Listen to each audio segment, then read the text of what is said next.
나무 스케치를 한다면 키가 얼마나인지, 가장 끝에는 어디쯤인지, 이쯤에도 가지가 있을 테고 이쯤에도 가지가 있을 테고, 이걸 먼저 관찰을 해보는 거예요. 한 덩어리, 두 덩어리, 밝은 거를 기준으로 세 덩어리를 표시를 해주는 거예요. 키는 이만하게 그릴 거야. 그러니까 기둥자리 만들어 놓고 1층, 2층, 3층 덩어리를 한 덩어리, 두 덩어리, 세 덩어리, 네 덩어리를 먼저 만들어주는 연습을 해보는 거예요. 거기에 빛이 어느 쪽에서 왔나, 그림자가 어느 쪽에 있는지를 보는 거예요. 빛이 이쪽에서 왔다는 거죠.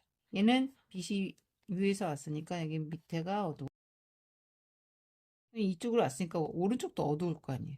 오른쪽도 어두워. 그게 덩어리라는 거예요. 나무 기둥도 이쪽이 더 어두워. 가지가 있어. 중간에 얘네도 중간에 이렇게 가지들이 있을 거야. 연결된 가지들이. 얘가 갖고 있는 단위들이 있어요. 뾰족뾰족 갑자기 단위가, 이파리 단위가 얼마나 이렇게 생겼는지 그 정도를 해주면 좋을.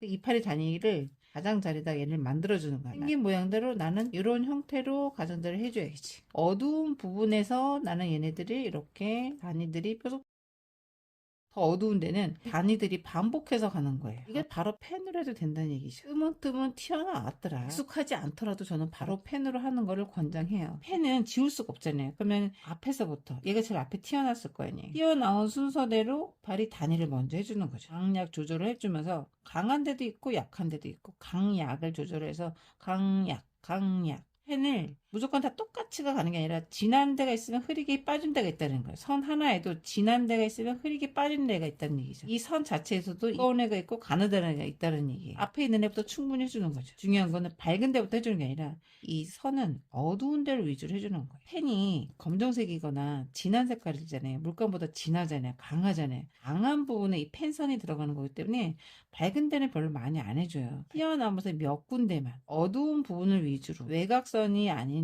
어두운 부분을 위주로, 여기가 어둡잖아요. 그 부분부터 어두워 라고 해서 경계 부분이 있는 데라든지 어두운 부분을 반복을 많이 해준다는 얘기죠. 외곽선은 물감으로 해결해줘도 돼요. 감을 잡는 거지. 어두운 부분은 무조건 펜으로 해줘도 되지만 밝은 부분은 펜선이 많이 안 들어간다. 이 나무 중에서도 가장 잘 보이는 애들이 있어요. 중요한 부분에서는 이파리를 조금 더 신중하게 디테일하게 묘사를 해주는 거예요. 가지 있는 부분에서도 음영도 조금 더 신중하게, 이 나무가 갖고 있는 질감들, 대상의 질감 같은 거 생각하면서, 바위가 있어요. 어둠이 있어요. 꺾여졌어요. 풀이 있어요. 강약 조절해주면서 색칠을 해야지 하면 지우면 되겠죠. 회원님들도 단방에 한 5분, 10분 만에 다 그리셨어요. 한번 보여드릴게요.